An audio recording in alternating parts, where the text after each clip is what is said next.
For me, it was just small microaggressions. Um, this definitely wasn't at Talent Point, as a disclaimer, but in previous jobs I've worked at, I've just had people say just little things, especially with my hair, saying, "Oh, is that your real hair? Oh, can I touch it?" Or they'll just reach for my hair without even giving me any personal space, or just feel entitled to as well, saying, "Do I have real hair underneath my wigs that I do tend to wear?" But I just feel like if it was a white person, we wouldn't ask the white person that. So that's what I faced in the workplace. Well, yeah, I've had experience. To be honest, in the workplace it hasn't been too bad, but I've had experiences alluding to my experiences in the workplace. I've actually been told, before even my hair was as long as this, that I should cut my hair because it will be deemed as unprofessional and it will inhibit my ability to get good jobs, which obviously I took extremely personally. And then became really stubborn about it and made it almost my life's purpose to thrive while having my hair as long as possible. And Talent Point have given me that the platform to do so. And I've had nothing but positive comments made about my hair. So I think, yeah, like this is my natural hair, but I haven't done anything. I've just let it grow. So the fact that just me having a different texture hair to to other ethnicities or races can be deemed as unprofessional is obviously it's a telling sign of how people may view black people in the workplace or in the outside world as well. There's also still schools that make it that send kids home if they have afros or cane rows or dreadlocks. Yeah. So yeah, it's almost unfortunately a revolutionary act for a black person to maintain their hair in certain schools and in workplaces and make a success of it. Yeah, I think my experience has been mainly with kind of racial insensitivities, so subtle comments and subtle slurs that people use that I guess unless you're really aware and you actually make the effort to understand kind of the triggers that this can have behind kind of like our emotional reactions. So yeah, it's just kind of about subtle things like assuming that all black people are exactly the same, the generalisation, stigma and stereotypes that are there, but then it's also that cognitive dissonance between, oh, I'm not a racist or I don't have any prejudice, but then displaying that through specific comments. And I think especially in the workplace, stuff could be deemed as banter, it could be deemed as funny, but I think people do need to start taking accountability for the repercussions and implications that has on the way people feel based on kind of their experiences. I think it's just a general sense of people being inconsiderate. Yeah. And aware.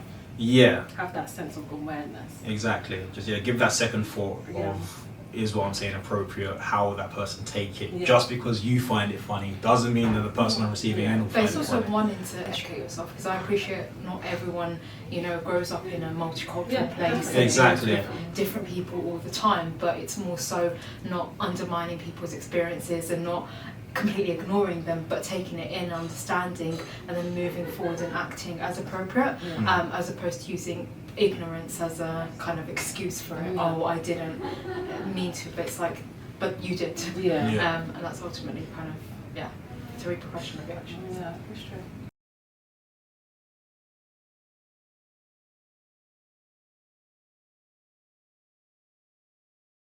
I think it's a confidence thing. I think you kind of feel alienated because your differences are exaggerated.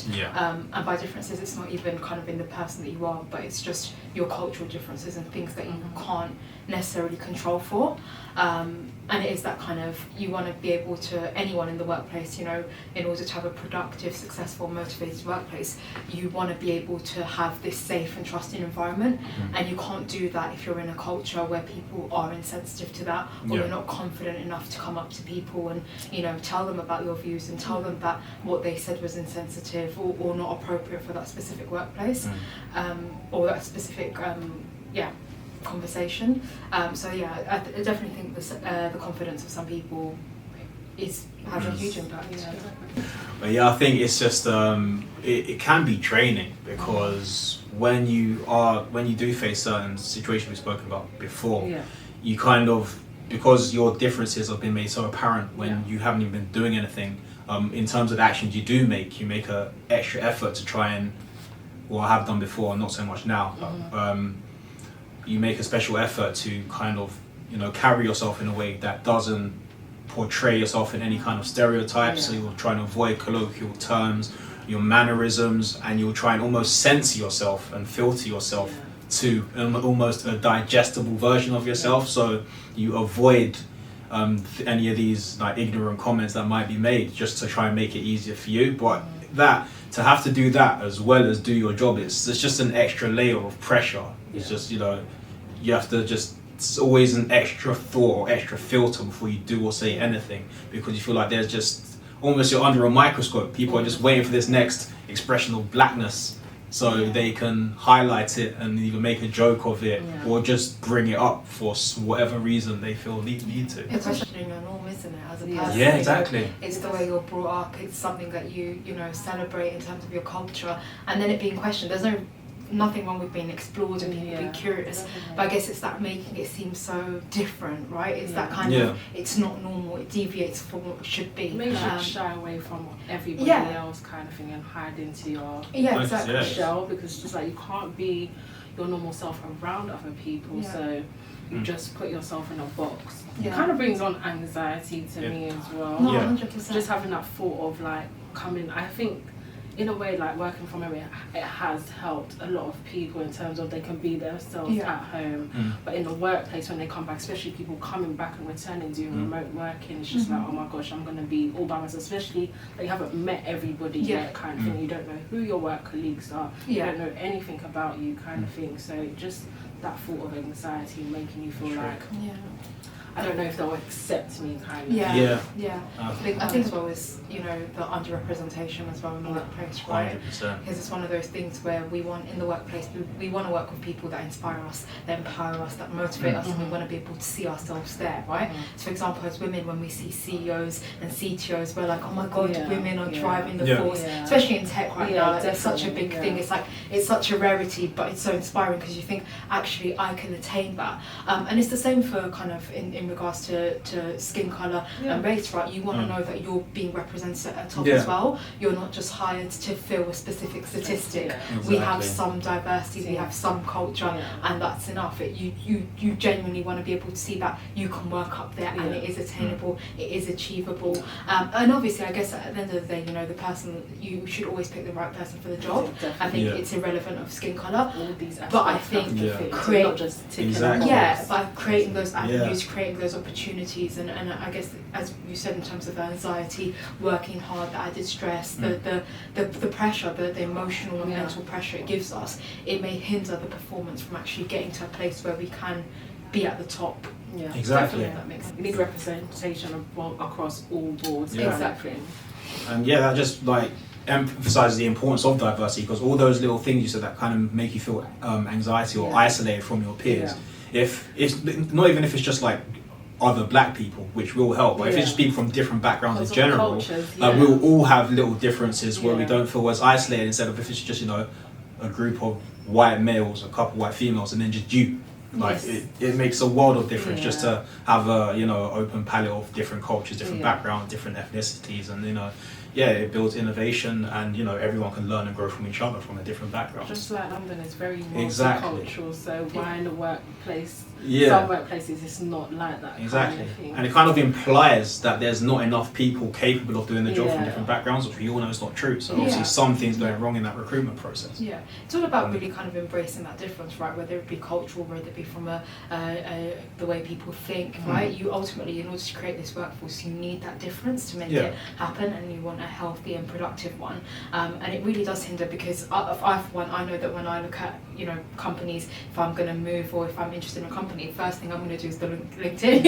And if I don't see a diverse workforce, you just automatic assumption is you're just like, I don't want to be that person. Automatic assumption is it's for a diversity statistic. They need either a woman or they need someone black to come on board to fill it in. And it's really sad to think that that's your initial thought. Honestly, but it has to be done. It has to be done. Like, even for me, like, a big reason I joined Talent Points, because I saw on the website you won MVP like the month before. I was like, okay, not only black people here, but they're thriving and being recognised for it. This is somewhere I can make myself at home, and that just makes a big difference. Yeah, it does.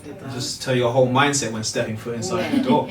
Representation is important, definitely. Crucially, Yeah, it's not just, when people see Black Panther on TV, it's like, oh, we've got Black Panther. Like, it's at the base, at the grassroots level as well in every industry. You need that representation. Definitely.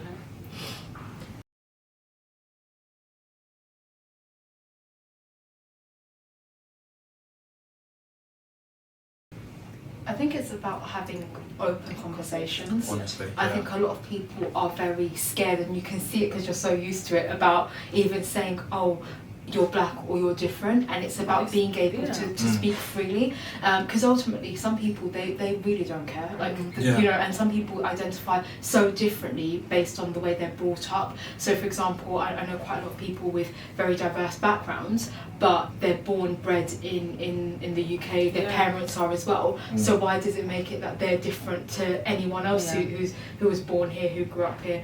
So I think it's just having those open conversations, which can be difficult and awkward, but it's also, if you really push those barriers, then it's all about a learning process as well, because we want to learn from different people, and different people want to learn from us. So it's about saying, okay, there's boundaries, but these are the boundaries that are in place, and this is why they're in place, right? And understanding that you asking about touching your hair, for you it may be something innocent, and it can be completely innocent, but it's a trigger for you because you know what that means, because you've been through it time and time again, and you're being objectified, and that's where it becomes like you don't feel like a person. Exactly. You feel like an outlier, you feel like you're alienating me because it's so different, and it's like, no, there's other ways you can embrace it, there's other ways we can talk about it, but we're only really going to get to that point once those conversations start happening. And I feel like in the workplace it's awkward, but it's where we spend a lot of our time on it on a day-to-day basis, so you have to. Sorry to cut you off. I feel like last year was very, I don't know, I think some people chose to talk about because of the whole Black Lives Matter movement, but I feel like after that whole fiasco happened last year, I feel like it's died down again, so why are we not talking about it still? Even with this Black History Month, I don't see a lot of companies talking about Black History Month. We only have 1 month out of the whole year to talk about Black history, Black culture, Black everything kind of thing. So I think we can talk about things like this, but I feel like there needs to be more implemented into it. So like, does everybody in our company know the diversity policy? Does everybody know the non-harassment and non-bullying policy? Like, make sure it's a pledge, or we do workshops, have people come in from time to time, talk about how this is not acceptable, what happens if you are harassed or somebody does bully you from your age, gender, race kind of thing. That needs to be happening much more, because as you said, we do spend a lot of time in the workplace kind of thing. So. I think it needs to be integral, right? It needs to be something that just automatically happens. And I think why these conversations are so powerful is because, as we said, right, so we've all, when we're moving jobs or considering a new job, looked at the LinkedIn profile, see the diversity.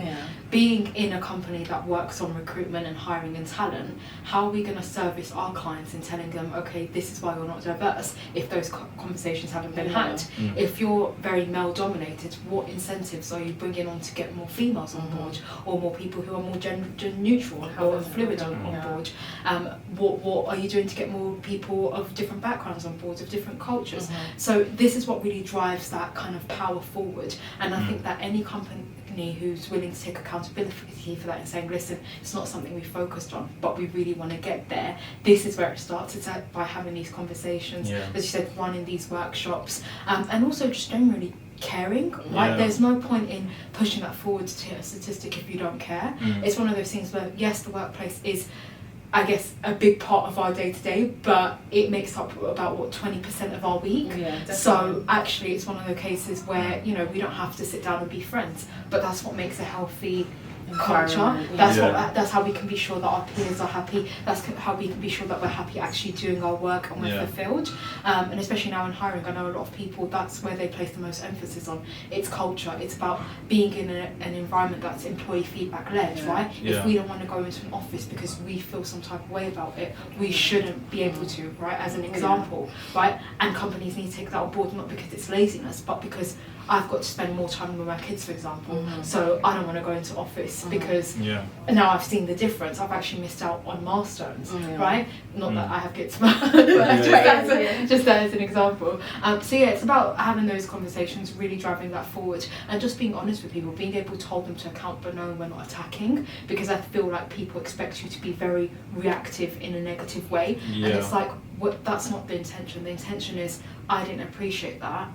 I need you to really consider and be aware of what's going on, so you can understand where I'm coming from. And then we can move forward. I know that's hard to do as well, especially as black women. Like if you come across as confrontational, you're taken a lot differently to or assertive. Exactly. You're assertive, but sassy. Exactly. And I have the same I think like the angry black man, you know, being like 6'4" black guy, a lot of people will find me intimidating. Like, I've had people cross the road like when they've seen me, or you know, clutch their handbags, and, you know, exactly. Even getting to know you.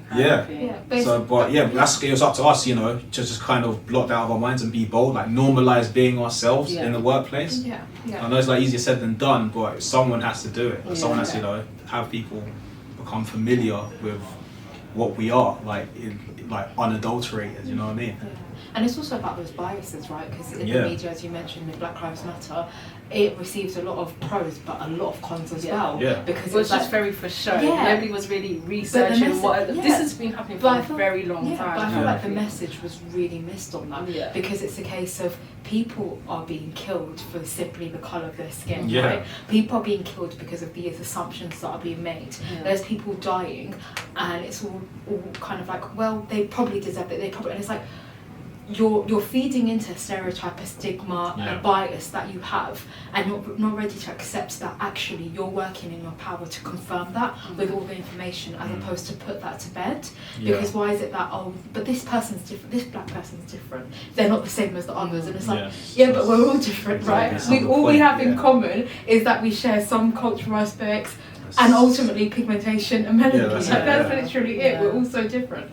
It's just also kind of people being able to acknowledge the fact that it's not an overnight thing. You don't think about it and then become, but it is something that may happen unconsciously. But we really need to work to actually bring those biases to bed and realise that we can't make generalisations, especially in the workplace. Like you're never going to establish a good force with that. You're never going to be truly healthy, and you're never going to be able to drive forward, because regardless of where you go, whether it's a product or service, you need to appeal to someone, and you're never going to appeal to a big group of people because you haven't even bothered to dig into their motivations, into their feelings, into whatnot. So it's a broad space. It is. Yeah, and I respect think is key. Exactly, and I think there's a huge misunderstanding as well. Like, you know, a big reason why Black Lives Matter movement wasn't as successful as it could have been is because a lot of people had, you know, the rebuttals such as White Lives Matter, All Lives Matter. Like, no one disputes that, and it's the same in the workplace. Like when we're talking about racism, it's like people say, but you know, I've had issues at work too, or I've had hard times. Like, that's not the point. Everyone has hard times. Yeah, definitely. But your skin color has never made your hard times even harder. Like, that's all it is. Like that extra layer of pressure that we've been discussing this whole talk. Whereas like that's all we want you to acknowledge, that we have an extra burden there that you won't have. You might have a harder life than the outside of it, but you haven't got that extra. You've got a layer. I've got a layer that you have. We've got a layer that you haven't, and that's all we want you to acknowledge, and to help, you know, build an environment where we don't feel the extra layer, so we can be as good and productive at jobs, be as good employees and colleagues as we can be in that environment. That's the thing, there's no true real inclusion and diversity until that's across all different groups, whether that be from a gender perspective, 100%. LGBT, 100%. you know, culture, there's never that. So it's not a case of putting anyone on a pedestal or treating people the exact same. It's acknowledging that we all have different struggles that we have to face. And I feel like you should speak up. Because I feel like a lot of people have these issues and they don't want to speak up kind of thing. So if you do want to raise it for your age, your gender, whatever, you should speak up about it and want to talk about it with your peers kind of thing. Exactly. Like, as women, you have an extra layer that I don't have. You know, there's going to be like people in the LGBT community that they have an extra layer that we may or may not have. So it's all about creating that acceptance ultimately, right? But you can only really talk from the experiences you have, and from that you can only come up with solutions from that. But ultimately we need to stand together that if equality for one group. It's for all groups across Yeah, all groups, not. If you're not looking for equality for all groups, you're not looking for equality. You're looking for No. privilege. Yeah. You're looking to kind of join the winning team. You know what I mean? So Yeah. it's true.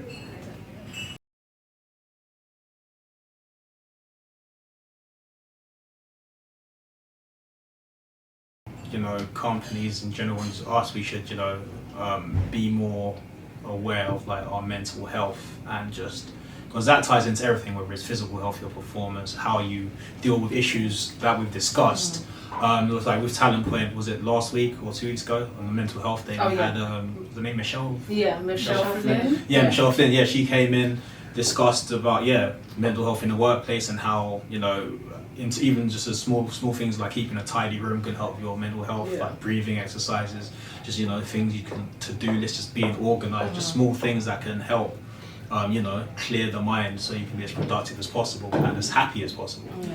And it's breaking that stigma as well. I feel like there's a lot of stigma with mental health, when men go ahead and they can't express and they really internalize it, and that's not Yeah. healthy. But it's also, we need to be able to create that space where we're breaking that down, right? Even though I can't see what you're going through, I can appreciate and we can talk about it. Yeah. And I think there's no real level to, but what do you have to be stressed about? I think it's very different for everyone, Yeah. because we're all very different people. But just like it is with kind of, as I said, with Black History Month and everything, right? It's a stigma that people face on a day-to-day basis that a lot of people can't acknowledge because they don't go through it. And it's like mental health. Unless you go through it, you don't understand what people are going through. Yeah. And some of it is temporary, right? We all get stressed, we all get burnt out, but a lot of it can be, deeper rooted, have a real impact on performance. Yeah. And toxicity and negativity breeds more of that, Yeah, right? it does, It's a exactly. domino effect, Yeah. especially in the workplace, where any change, any stress, you get kind of like a crazy reaction when it actually should be something a little bit more smoother sailing. Yeah. So I think it's important to focus on that and just cultivate those really healthy conversations, and it could be by workshops, team building exercises. Check on people, like have a Yeah. buddy. Yeah. Like do. I know some companies different- do no meeting days, or some days Mhm. where it just gives people the freedom to actually do some work, Yeah. not have to speak to people, and that's. Can you imagine not having a whole day without having a meeting, or just other initiatives that there's a lot that we can do. Socials. Yeah, like- socials is definitely one of them, especially virtual, but also respecting the fact that some people, with Can this be COVID yeah. are more introverted, do like their own space. Yeah. So making things accessible to everyone. Making sure everyone's included at all Yeah. times as well. Inclusion is a very important thing, because some people may feel like, I didn't hear about that kind of thing. May feel like they're an outsider kind of thing. Yeah. So Like feedback mechanisms, polls, surveys, yeah. anything Just- like that just to giving really everyone a understand. voice, giving everyone a voice. Representing absolutely everyone, Yeah. especially with regards to, because I think one of the things Michelle Flynn touched upon, which was really important, was the fact that your mental can really impact your physical. Yeah, definitely. Like it can physically make you ill, and a lot of the times when we do take sick days, it's not actual sick days, because we can work through a sore stomach or a cold. It's actually But once we're you're mentally, overwhelmed. We need Yeah. that day to just, and it should be more accepting, right? Yeah. Because you are physically able to work, but actually mentally you are drained, you are so overwhelmed. Mm. That should be normalised in the Yeah. sense that, listen, if you need a day off to really sort yourself out mentally, go for it. You don't need to be almost on your deathbed in A&E for someone to acknowledge that there's something wrong. So it's just really driving those conversations, driving that forward, and putting in programs, trainings in place to really support people where you best can.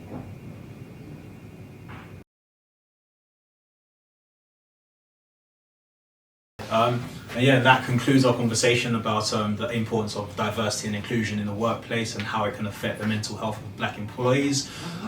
Just again, these are just our thoughts and experiences. We're just opening the can of worms here, having the conversation. So I'm pretty sure those of you watching will have your own comments, opinions, and solutions to what we've discussed. So if you do, please share them with us. Thank you.